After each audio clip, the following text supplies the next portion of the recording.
Hello friends, welcome to our channel. இன்னைக்கு வந்து நம்ம என்ன ரெசிபி பார்க்க போறோம்னா, குக் வித் கோமாளியில ஷாலின் ஜோயா பண்ண ரொமான்டிக் பாயாசம் அது வந்து எப்படி பண்றதுன்னு பார்க்கலாம். அதுக்கு ஃபர்ஸ்ட் வந்து ஒரு கடாய் வச்சுக்கோங்க. இப்போ இதுல 2 ஸ்பூன் நெய் சேர்த்திக்கோங்க. இப்போ இதுல கொஞ்சமா முந்திரி சேர்த்திக்கோங்க. அடுத்தது பாதாம் சேர்த்திக்கோங்க. நட்ஸ் வந்து உங்களோட விஷ் தான், உங்களுக்கு என்ன வேணுமோ சேர்த்திக்கோங்க. உங்களுக்கு பிஸ்தா இந்த மாதிரி வேற ஏதாவது சேர்த்துனா கூட சேர்த்திக்கோங்க. இப்போ இதை தனியாக எடுத்து வச்சிருங்க. பாதாம் முந்திரி எல்லாம் வறுத்து எடுத்ததுக்கு அப்புறமா அதே நெய்ல வந்து நம்ம இப்ப சேமியா வந்து வறுத்துக்கலாம். நான் வந்து நீ 1/4 கப் எடுத்துக்கிறேன். கொஞ்சமா தான் பண்றேன், உங்களுக்கு வேணும்னா எக்ஸ்ட்ரா கூட எடுத்துக்கோங்க. சேமியா சேர்த்துட்டு இதை வந்து நல்லா வறுத்துக்கோங்க. இதுலயே பாத்தீங்கன்னா ஒரு 1/4 கப் அளவுக்கு ஓட்ஸ் எடுத்துருக்கிறேன். இதுவும் சேர்த்துக்கோங்க. பிளைன் ஓட்ஸ் இருக்குல்ல அது. இப்போ இது ரெண்டையும் நல்லா வறுத்துக்கோங்க. இப்ப பாத்தீங்கன்னா சேமியாவே ஓட்ஸையும் நல்லா வறுத்தாச்சு. இதை வந்து தனியா எடுத்து வச்சிருங்க. அடுத்தது பால் எடுத்துருக்கேன். நான் வந்து இன்னைக்கு 1 கப் பால் எடுத்திருக்கேன்.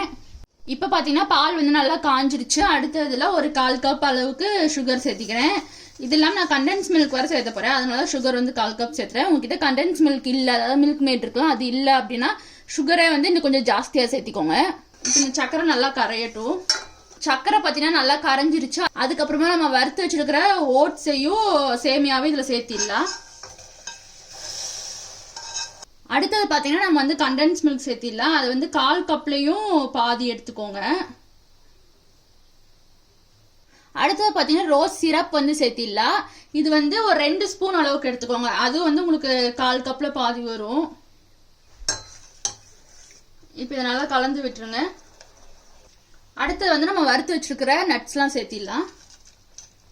அடுத்தது பார்த்தீங்கன்னா ஒரு டிராப் அளவுக்கு ஃபுட் கலர் சேர்த்துறேன். உங்களுக்கு வேணும்னா சேர்த்திக்கோங்க, ஆப்ஷனல் தான். இப்போ வந்து இதை மிக்ஸ் பண்ணிக்கோங்க. அவ்வளோதான், குக் வித் கோமாளியில ஷாலின் ஜோயா பண்ண ரொமான்டிக் பாயாசம் சூப்பராக ரெடி ஆயிடுச்சு. அடுத்தது நம்ம இதை சர்வ் பண்ணிடலாம். இப்போ வந்து நம்ம இதை சர்வ் பண்ணிடலாம். அதுக்கும் ஒரு பவுல் எடுத்துக்கோங்க. அடுத்தது பார்த்தீங்கன்னா மேலே வந்து கொஞ்சம் நட்ஸ் சேர்த்திக்கோங்க டெக்கரேஷனுக்காக. அடுத்தது ட்ரை ரோஸ் பெட்டல் சேர்த்திக்கோங்க. அடுத்தது பிளேட்ல வந்து ஃபுல்லா டெக்கரேஷனுக்காக ரோஸ் பெட்டல்ஸ் போட்டுக்கோங்க. அவ்வளோதான், லாஸ்டா மேலால ஒரு ரோஸ் இந்த மாதிரி வச்சுக்கோங்க. அவ்வளோதான், நம்மளோட ரொமான்டிக் பாயாசம் ரெடி ஆயிடுச்சு. நீங்களும் இதை ட்ரை பண்ணி பாருங்க. ட்ரை பண்ணி பார்த்துட்டு எப்படி இருந்துச்சுன்னு சொல்லுங்க. நம்ம மறுபடியும் அடுத்த வீடியோல பார்க்கலாம்.